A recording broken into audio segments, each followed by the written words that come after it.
Representative David Simpson, welcome to Come and Talk It, sir. Great to be with you. Awesome. So let's start off a little bit about how do you think the session went, this year?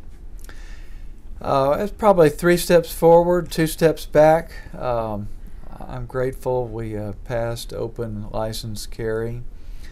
We passed a budget that was better than previous, though I still opposed it. It had $1 billion of corporate welfare still in it, despite the Republicans' boast to reduce that substantially.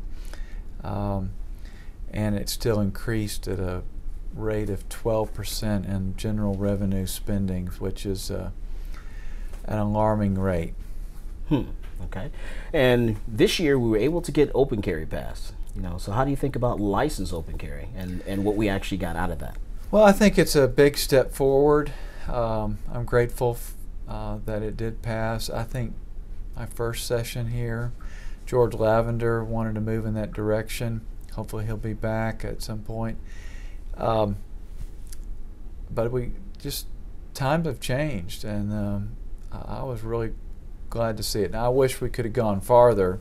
I don't think the government has a place in licensing self-defense. I think that's a God-given right, whether it be with your fists or whether it be with a gun or whether it be a knife, to defend yourself against a wrongdoer, someone who's going to harm you.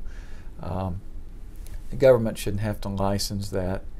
But we do, and it's at least good now that if someone does desire to wear a pistol or openly, they can. And as long as you're not harming your neighbor, the Correct. Government shouldn't be involved. Now, and with that said, constitutional carry, since we were not able to get that, past this session, what are your thoughts about constitutional carry, and what about next session? I hope we can do it next session. Probably going to need a change in leadership to do that, but I do think the next 2 years will give people an opportunity to realize, like with concealed carry, we're not going to fall off the edge of a cliff.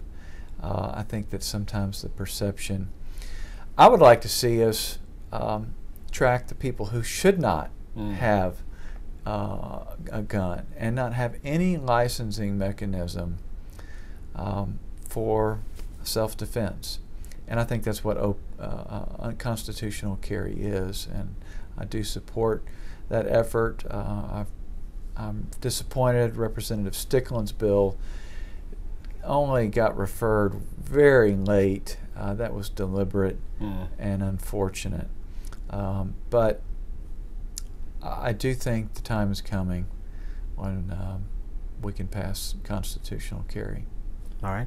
And then what about concealed carry on campus? How do you feel, what was proposed versus what we actually received from that bill? Well, I think, I carried that bill really my first session, and it is complicated in the sense that it's a difficult environment and a lot of crazy things going on college campuses.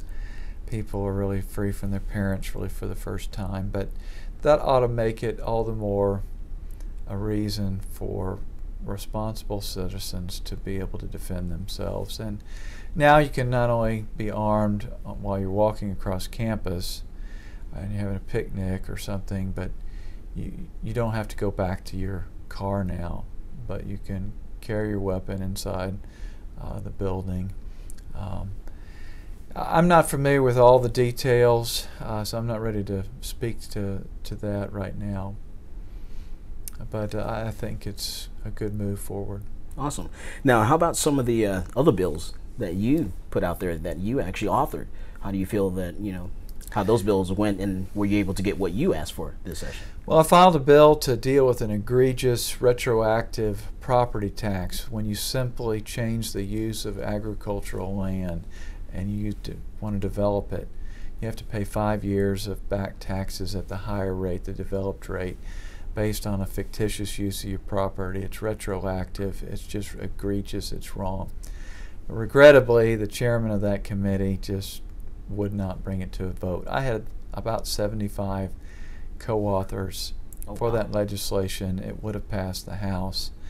That's unfortunate. I had another bill to deal with civil asset forfeiture that would have basically repealed those provisions and required a conviction before taking someone's cash or their property if they were accused of a crime. Right now, all you have to do is think that a 51% chance that that cash or that car or those dogs or whatever had to do with drugs or some other.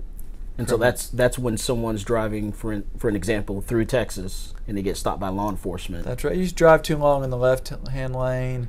They pull you over. They ask you why, and they ask you if they have a large amount of cash. And if you do, you may well be in trouble. And so, they just need a preponderance of the evidence to take it. And then you have to prove that you gained it legitimately. Wow. That's just wrong. We should require a conviction prior to taking someone's property. And that's what my bill would have done. Had a lot of bipartisan support on that bill too, but the chairman of that committee refused to bring it to a vote. Wow. Well, I'll tell you what, I really want to thank you, Representative Simpson, for, being the people's champion. You're actually that person that stands up for liberty. It's very few representatives that we have that we can actually say that for. And I think you're definitely one of our champions. And I really appreciate all the work you've done this session. Well, I'm very grateful to serve Texas and the constituents in East Texas. And, God made us free. He made us responsible. And a responsible use of freedom is what has made this country and Texas great. And I hope that we are taking steps to return to that perspective instead of government taking care of you from the cradle to the grave. We are made to be free, not slaves, not robots, but free and independent, responsible people. And that's what Texans should be and have been. And I trust we'll restore that here once again. And I have to mention marijuana, because if we don't talk guns and marijuana, someone's going to get upset with me. So also, there was some, legislation toward marijuana legalizing a little bit. How do you feel that Texas? Do you think we're actually going to eventually go that route to legalize? Well, I think it's the right thing to do as long as you don't harm your neighbor. It's a plant that God made. 1 Timothy 4:4 says, everything God made is good, and nothing is to be refused if it can be received with thanksgiving. I do not advocate for the irresponsible use of marijuana or any substance, alcohol or food, but just because someone can use it excessively or immoderately doesn't mean we should criminalize it. If they are addicted to something, whether it be alcohol, if they're not harming their neighbor, we should seek to get them help. We should befriend them, find out why they're hurting, give them the gospel, take them to church, but don't put them in prison. And there are people, and the reason why I brought that bill forward is because irresponsible people, regardless of the prohibition right now, are obtaining the plant. You can get it on most public school campuses within an hour. But the people who can use it responsibly to treat epilepsy, PTSD, cancer, acute or chronic pain, they're faced with moving out of state, uprooting their families, losing their businesses, losing their friends, or becoming criminals. And it's just wrong. They shouldn't have to make that choice. I do hope we've made some small steps with the argument. It's not so stigmatized to talk about it anymore. But there's more to do. And I hope we can have more medical freedom here in Texas very soon. Awesome. Thank you very much, sir. Ladies and gentlemen, State Representative David Simpson, the People's Champion. And we'll be right back after this. You're listening to Come and Talk It.